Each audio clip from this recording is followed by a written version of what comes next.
نحمده ونصلی علی رسولہ الکریم اما بعد فاعوذ باللہ من الشیطان الرجیم بسم اللہ الرحمن الرحیم الصلاۃ والسلام علیک یا رسول اللہ وعلی آلک واصحابک یا حبیب اللہ۔ عمر بن سلمہ رضی اللہ عنہ کہتے ہیں، ہم ایسے مقام پر آباد تھے جہاں سے لوگ نبی اکرم صلی اللہ علیہ وآلہ وسلم کے پاس آتے جاتے گزرتے تھے، تو جب وہ لوٹتے تو ہمارے پاس سے گزرتے اور ہمیں بتاتے کہ رسول اللہ صلی اللہ علیہ وآلہ وسلم نے ایسا ایسا فرمایا ہے، اور میں ایک اچھے حکاتا والا لڑکا تھا۔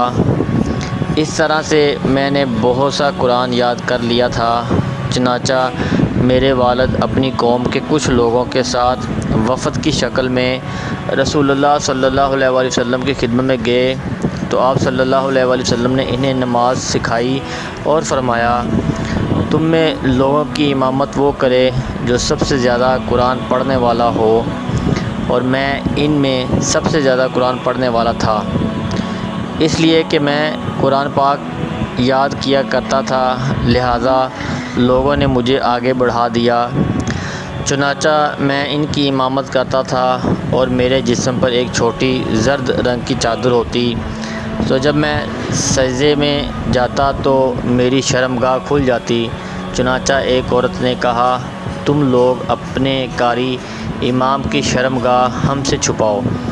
تو لوگوں نے میرے لیے امان کی بنی ہوئی ایک قمیض خریدی۔ چنانچہ اسلام کے بعد مجھے جتنی خوشی اس سے ہوئی کسی اور چیز سے نہیں ہوئی۔